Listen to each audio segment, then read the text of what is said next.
Hello guys, good afternoon. आप सभी का स्वागत है recap of day 2 of Meltwater Champions Chess tour.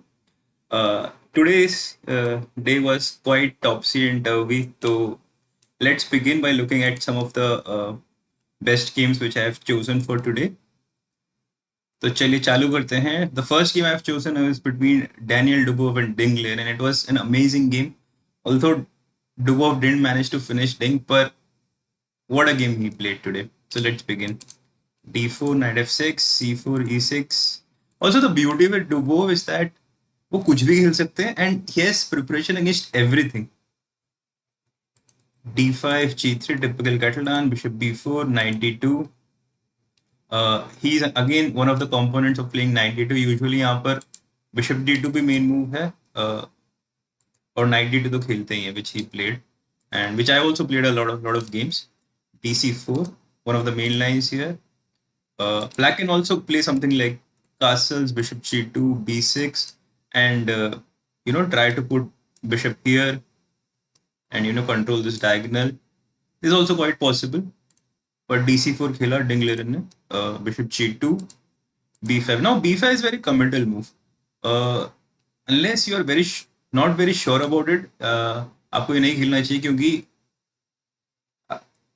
it can lead to very dangerous position which Ding actually found out later in the game. So Dubov, of course, being Dubov, goes for the most principal line, knight e5. And now we are threatening the rook. And it's not easy to parry this threat. For example, knight d5 is the move here, which has been played many times. Then you go e4, knight goes back, we go castles, and it is a mess. I mean, it is a complete mess. But what Ding played here was a completely new move, but actually didn't catch Dubov off guard. He was still prepared for it, which is quite astonishing. मतलब एक तो opponent novelty खेलता है और उसके बाद you have better preparation than your opponent. I mean, what else to say about this guy? Also, if you see, there is no good way to defend this. Either knight d5, and if you go c6, then I can simply take here. Abhi we are attacking the queen, so you have to take and then we simply win an exchange, with a check. So knight e5, queen d4 was played today for the first time ever. I mean, knight c6 is a nice move. You must take. If the queen is attacked, bishop is attacked. If you move the queen, I just pick up the bishop, and next move I pick up the rook. So after knight c6, black took knight c6, bishop c6, of course, bishop d7, and bishop 8. Now you would be wondering कि क्या खेला black ने? Like black has won a pawn, but he's lost a rook. But it is a very deep concept which Ding had prepared. But unfortunately, Dubov himself had a better preparation than him. So c6 is forced, trying to trap this bishop. If you don't play c6, then next move I'll just come back with my bishop either to f3 or to g2. And yeah, white is just completely winning. So c6 is the only move. Castles, castles. Now he's trying to attack the bishop, and it's not easy to come back. Goes bishop b7, which is a natural move, and now queen b6 was played, of course, to trap the bishop. And now you will see the depth of Dubov preparation. Probably Ding would have felt कि चलो अब bishop तो मर ही रहा है. He has couple of pawns for the exchange, a rook for the minor piece and couple of pawns. So he thought कि चलो this is fine, and probably he must have left his preparation. But Dubov continued his preparation, and here comes the first move. It was knight e4. अब idea क्या है? If you take here, I just take here. And again, I protected the bishop, and it's not easy to attack it. And also, after queen d7, I'm attacking this c6 pawn both with bishop and with the queen. So it is again not easy to defend this pawn, and again white is completely better. Maybe black can play something like this. पर इसके बाद में I just take here. Probably you can take here, but I'm just an exchanger for just one pawn, which is not very ideal scenario for black. So black took here. What it leads us is like after knight f6, gf6, bishop h6. अब king थोड़ा weak हो गया, and we all know how ferocious Dubov attacks are.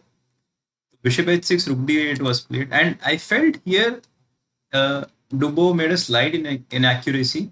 He went for queen d4, which is also fine. I mean, the idea is queen g4 and trying to checkmate here. and also attacking this pawn. But there is a slight problem with this. I'll tell you in just a moment. But the better move would have been just simply e3. Idea वही same है. We go queen g4, and it's again not an easy threat to parry. e5 खेलना होगा, to protect this square. And now we simply open up everything. It doesn't matter. For example, after f4, let's say queen b6, I just go here. Or simply open up this file and try to checkmate black's king. And again, one very important thing about this concept is that you cannot play slowly as white king. Although हम exchange up है, but if you see structurally and pawns wise, black is 2 pawns up. And if black managed to trade queens off, then black should be in driver's seat because these pawns will be very hard to stop from queening. So eventually we have to checkmate black. So that's why I thought e3 was a better option. Queen d4 is not bad, but the problem is the follow-up.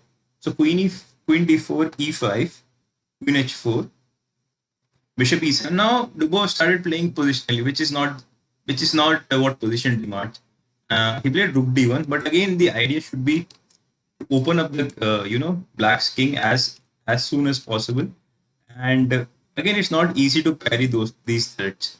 First of all, f5 threat है, but I also have sometimes f5. f5 से bishop में block हो जाएगा, and then I can simply play queen g4 and try to checkmate here. So f4 would have given a big advantage for white. But after rook d1 queen c8, I feel both the players have chances here, and probably already both the players would have been running low on time. As it is, the time control is 15 minutes.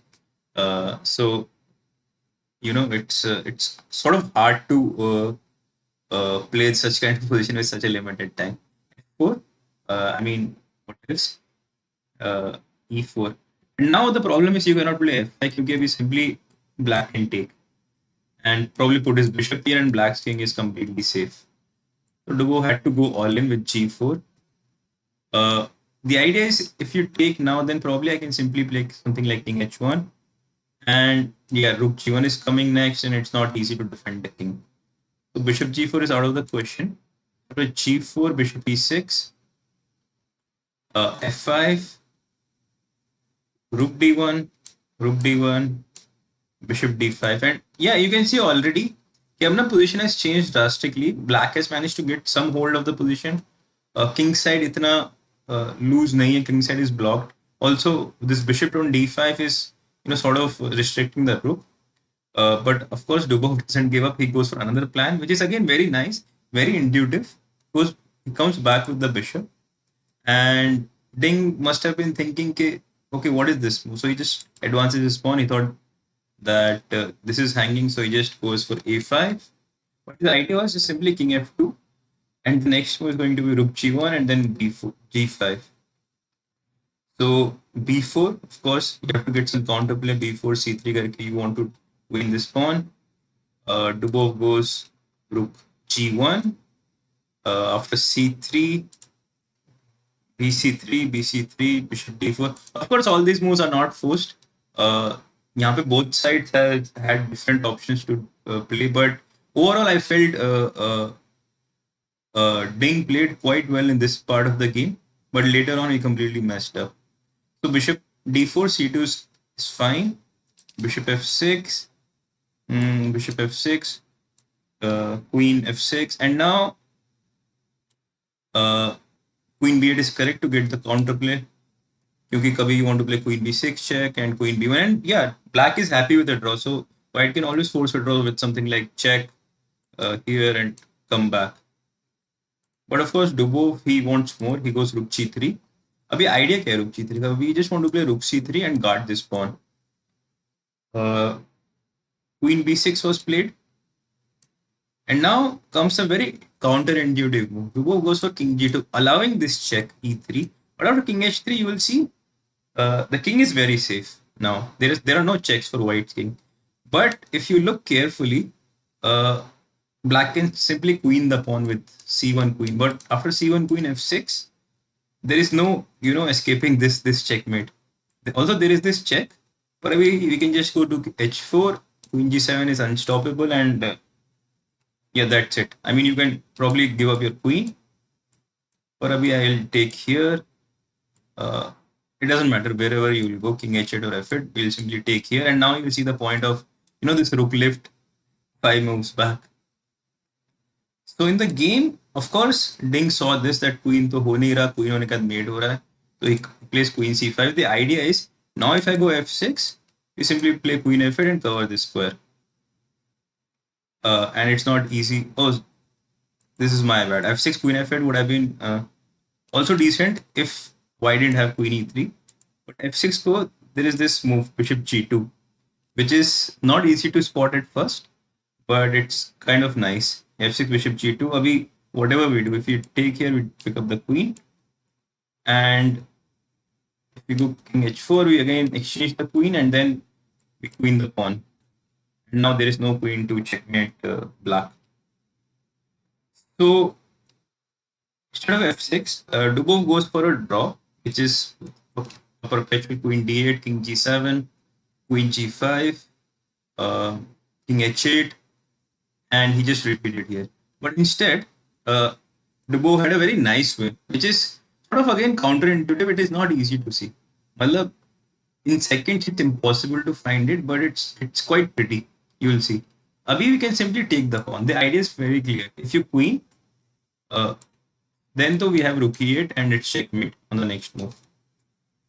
But black had a very important defense, which probably both the players saw and decided that draw is a fair result. The defense is bishop e6. Now the point is, black has stopped this rook e8, and next move is going to queen the pawn. So what do we do here? And the move which probably both the players didn't find was rook f3. And again, it's very intuitive. अगर आपको दिखता है तो ही दिखेगा. You cannot, even if you think for an hour, it is not easy to see this move, let alone playing in seconds. And the idea behind this, let's say first of all, if we queen the pawn, simply we go queen f6, king g8 is forced, and after fe6, you will see there are no ways to defend the black's king. Queen f7, queen e8 is a threat, ef7 is a threat. So let's say if you take here, I can simply either capture this or play queen f7, and it's going to be checkmate very soon. So let's try to figure out how to checkmate. So if here you go here, here, and this is simply a checkmate. If you go here, I come here, and again after rook f7, this is going to be, or even queen g8 is a simpler one. In here, rook h7, it's simply a checkmate. So coming back to the position after rook e3, which Dubov didn't play, he agreed to a draw. Bishop e6, rook f3. Now black has another defense. So queen mein to we play queen f6 and we play fe6, right? Queen f6 and f6. But what happens if we just go back? Queen to bhi ho raha hai. And the problem is, it's not easy to give perpetual also. For example, if you go here, come here, after queen g5 here, if queen d8, we come back, and it's not easy to stop this. Or secondly, if you give a check from here, then it's a perpetual, because if you go here, rook e3, there is a check. And yeah, again, it's not easy to figure out where is the perpetual, because I can just run away with the king, and the next move is going to be queen on c1. So that's the problem actually. Dubov must have faced. If I play rook f3, I mean rook e3 here, probably black may even win. But the point after bishop d7 is just we simply play rook b3, idea this, and now it's impossible to defend this. Queen e5 is forced, but now if you'll see, after queen e5, you're no longer threatening this because I'm guarding this. So probably any move sort of wins for white.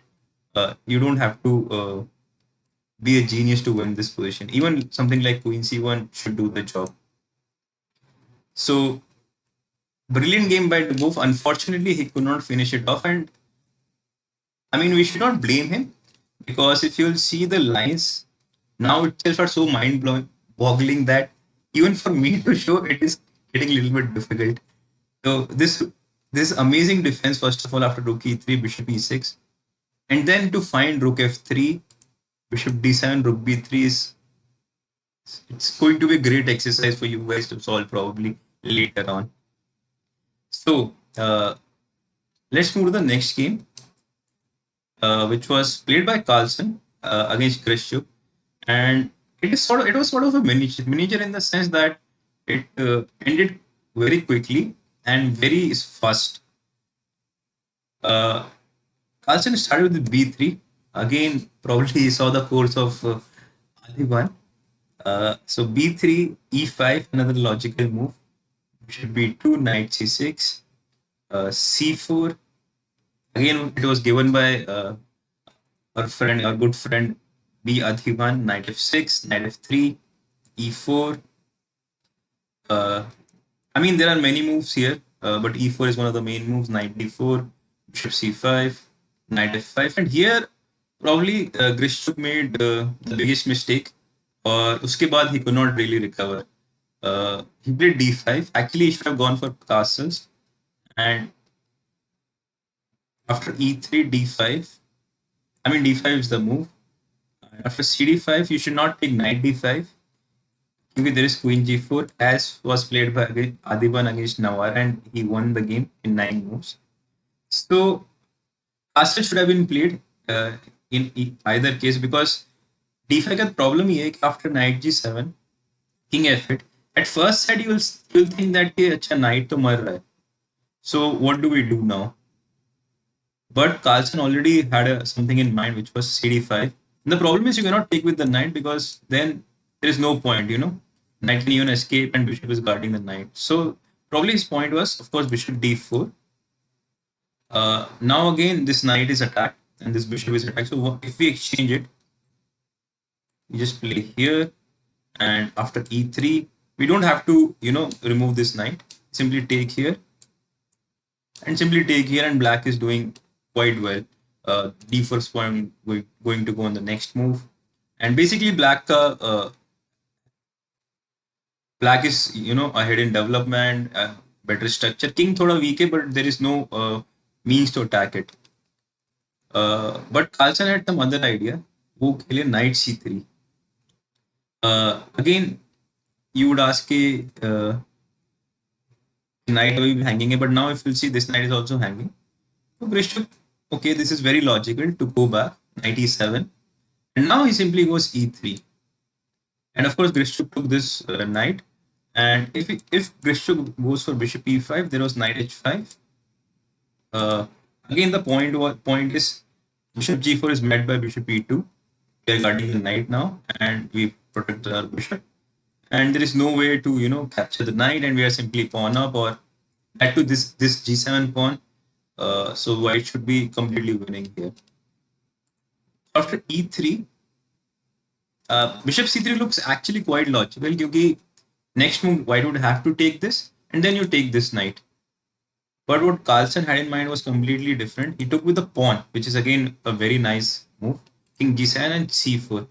Now if you'll see, we have 2 pawns for the knight, but look at this monstrous bishop, and it's not easy to get rid of this pin. अभी मतलब कैसे वो निकालेंगे? He tried to play knight g6, but simply g4 here.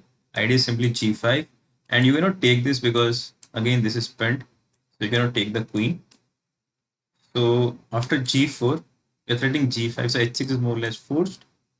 Abhi h4 was played, again sort of threatening g5, because the point is, I mean, not really threatening right now, but yeah, rook g1, g5, or bishop e2, g5, bishop g2, g5. Eventually, that is the plan. c5 was played, trying to block the center and get some squares. Here, I felt Carlsen didn't choose the most ambitious or the most accurate way. I think f4 was simply winning here. There is no way to come back, because now we are threatening g5, and at g5 ke baad, we have fg5, and then we pick up this piece on f6. And if you take here, I simply take with the queen, and now if you'll see, the king cannot be moved because we are attacking this twice. So if you move the king, you simply capture the knight, and black is sort of tied down, and we can slowly play this position. Also, g5 is a big threat on the next move. But having said that, bishop e2 is also quite good. White is still completely winning. But now you will see king g8, and now knight can move the knight. But there are actually no good square for this knight to go. Queen c2, rook h7, simply long castles. And now knight c4. I mean, what else? Where do we move the knight?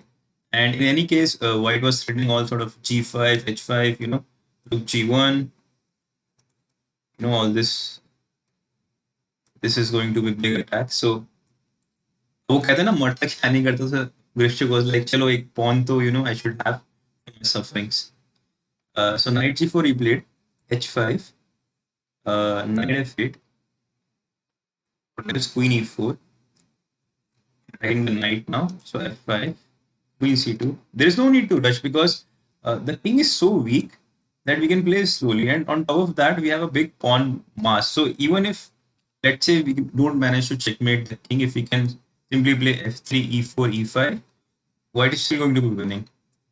So black took knight f2, rook g1, check, king f7, rook f1, queen h4, and probably the only mistake which Magnus did here was bishop e5.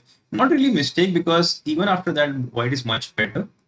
But rook g2 would have just finished the game on the spot. Let's say if you go here, you can probably go here, and even bishop d3, something like move finishes on the spot. Also rook f4 is a big idea. Here probably rook f4, there is queen e1 check because you don't want to actually exchange the queens here. But there is another move after knight e4. There is rook g4 with the idea to take, because you cannot take with the pawn because this is pinned.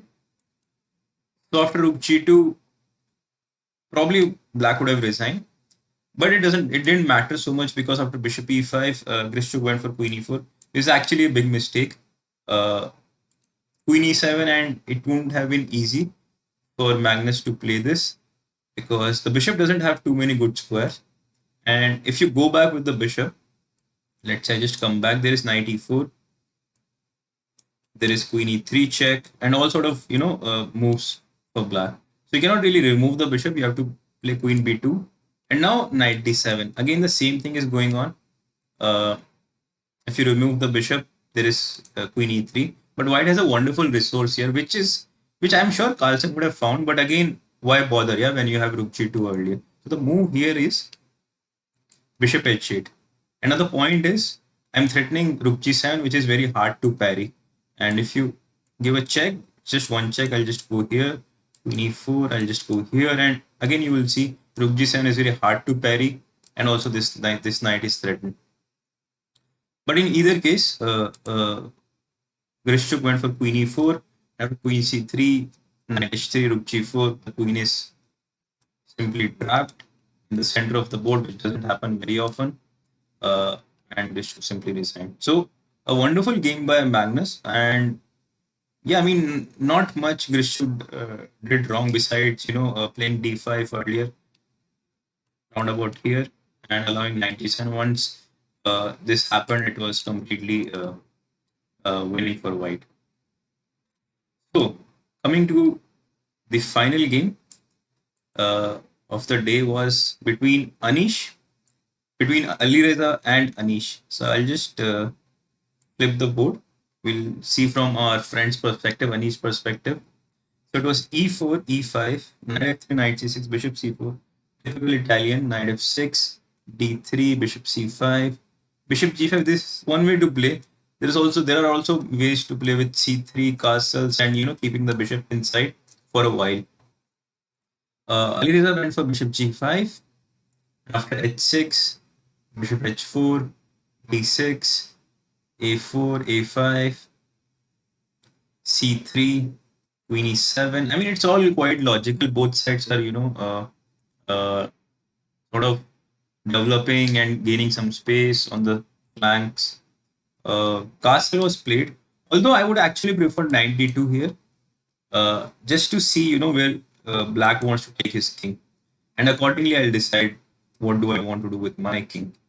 The thing was, after castle, black managed to get g5. I'm not saying this is a great plan here, but still it gives black an additional option.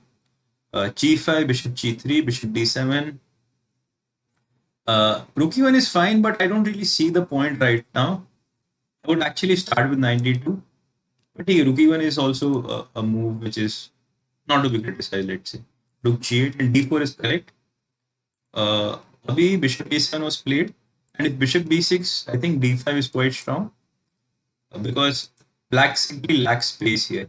For example, after knight b8, knight d2, Abhi, if you go h5, I can simply go h4 like in the game, but there is a big difference now is that my knight is on d2 instead of a3. So the difference is now if you go bishop g4, I can simply remove my queen. Now I'm threatening to take here, so you have to take. And now this pin is quite horrible for black to get rid of. If you go here, I can even go something like g3, place ruler king g2, remove the knight, and again this bishop has nowhere to go. And once I get rid of some pieces in the king on the king side, I'll be always better because I can remove the bishop. Let's on e2, go knight c4, try to get rid of this piece. So in the game after d4, bishop a7 was played. Now again the same question which I didn't understand. Alireza went for knight a3, which is not really the point of the position because what happens is like after knight a3 h5 there is no stability to this knight. So what? So my suggestion would be to play first d5 knight b8 and put knight on d2. And again you will see it's not easy for black to generate counterplay because after h5 h4 you must take, and it's not easy to generate counterplay, and also bishop is on d7, so knight d7 लाने में भी और थोड़ा time लगेगा. That would have been my pick, but he went for knight a3 and after h5. Yeah, the problem is now after h4 takes bishop h4. Rook g4 was the big problem. I mean, it didn't matter so much in the game. Anish went for long castle, knight c2, and rook g4. But actually, it has a slight problem because after long castle, Alireza could have gone for b4 directly, and it's not easy to parry this. For example, if you go here now, there is knight b5, and all sort of attack is happening. Let's say if you go bishop b6, there is a5, or this king is feeling a little bit vulnerable. And the point in other line was कि अगर if we delay castle for a move, rook g4 अभी खेलते हैं, तो now b4 is impossible because अब तो we can simply take, and our king is in the center, so we cannot really. I mean, white doesn't have a proper incentive to open up the files here because the king is in the center. So b4 doesn't really make sense here. So long castle was slight inaccuracy here for black, but it didn't really matter because Alireza went for knight c2 anyway. Rook g4, and already I feel black is practically, at least black is better because white doesn't have too many counterplay chances, whereas black has all the attack here. Bishop d5, ed4, cd4, rook g8, knight e3. Of course, it is very interesting to play this. White would think exchange to mar raha hai, but this exchange is actually not. It doesn't really hurt black because after taking all this, first of all black pieces are playing. Now all of a sudden this bishop is playing, knight d4 is coming, queen g5 is coming, this knight is playing, the rook is playing. Whereas for white, all these pieces are not really participating, especially this rook on a1 and queen on d1 are not really participating in the game. White went for knight f5, queen g5, queen f3, d5, rook d1. I mean, the pawn was hanging, so decided to defend it. King b8, g3. Now, actually, here Anish missed a very nice win, but I would not blame him because what he played was also quite decent. But there was a nice win here, so I would like you guys to try to take a moment here and try to figure out what was the win, and probably pause the video and come back again. So here after g3, there was knight e5, which is again not in. I mean, it is easy move to spot, but the continuation is quite difficult. For example, after d5, we simply take here. First of all, this doesn't work like three pieces because I can just take here, and if you take here, this should be simply bad. because the king is exposed. Second of all, king f1 should be played. I mean, what else? Yeah, it's not easy to find the move. King f1, bishop g3.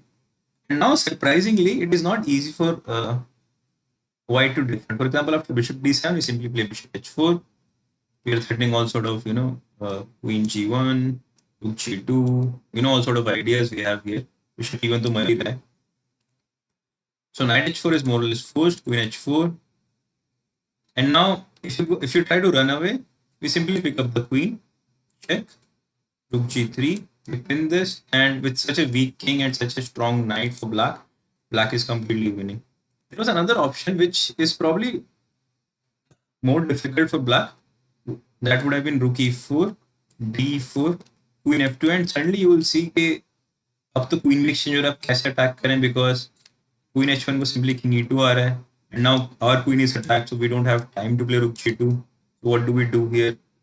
But the point is, we simply play rook g3. There is another interesting thing is queen h3 is not possible because of this strange bishop guarding the square. So rook g3, we are threatening again rook f3. So we have to remove something to get rid of this pin. So king e2. Either we have simple move e3.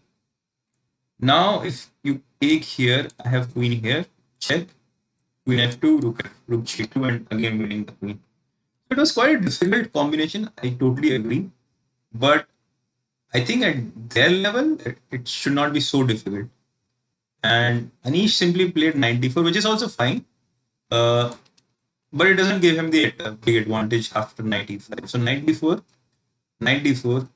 bishop b5, king h2, which is quite strange. King h2 is a very strange move. I think this was a losing mistake. I think even here, let's after ab5, queen h4, king g2. The position is, of course, quite imbalanced. White is an exchange-up, but there's a lot of attack. Black has very safe king, and he has a couple of pawns for the exchange. But the position is far from over. I would not say that white is better. Black is better in any sort of way. So this was a very strange move of king h2. Because after this, first of all, I pick up another, black picks up another pawn. And second of all, this bishop is much stronger than the, this knight. Because now I can simply go here and go bishop g4. It's not easy for white to do something about it. So b3 was played, even bishop e8, which is also fine, guarding the pawn. Rook e2, bishop b6, slowly improving the position. Knight g2. And yeah, Anish didn't really do anything wrong here from now on. Like, he managed to convert this position quite easily. After bishop g4, knight f3, queen g7, they swapped, and now you'll see the point of this bishop, and it's not easy to get rid of this pin. And also, black has such a smooth position is that you can simply start rolling over the pawns as well, and the exchange is the rook doesn't have any files to enter.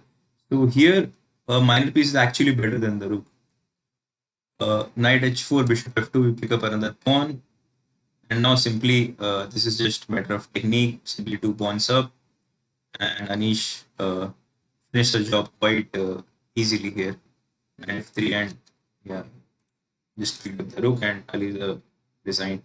So, a couple of interesting points to take here. First of all, this is quite interesting. This plan with g5 here, which should be studied if you want to actually play this line. Or secondly, I feel in such kind of structure, knight ना हमेशा d2 पे better काम करता है. Of course, पहले d5 खेलना है, otherwise pawn ही मर जाएगी. So I feel knight d2 पे better because it sort of guards this knight in the longer run. But after that, after knight e3, Anish played a wonderful game, and hats off to him of playing such a commandable game. So this was the recap, and I would just quickly go over the standings after day 2. Finally, Taimur Rajdabu, Fabiano Caruana, and Hikaru Nakamura. They are leading with 6.5 out of 10. And Anish has slipped into the 4th spot with 6. And surprisingly, the world champion, Magnus Carlsen, is not even in top 8 right now. So he would have to score quite a lot of points tomorrow to get into the knockout stage. So till then, it's goodbye from my side. I'll see you guys tomorrow.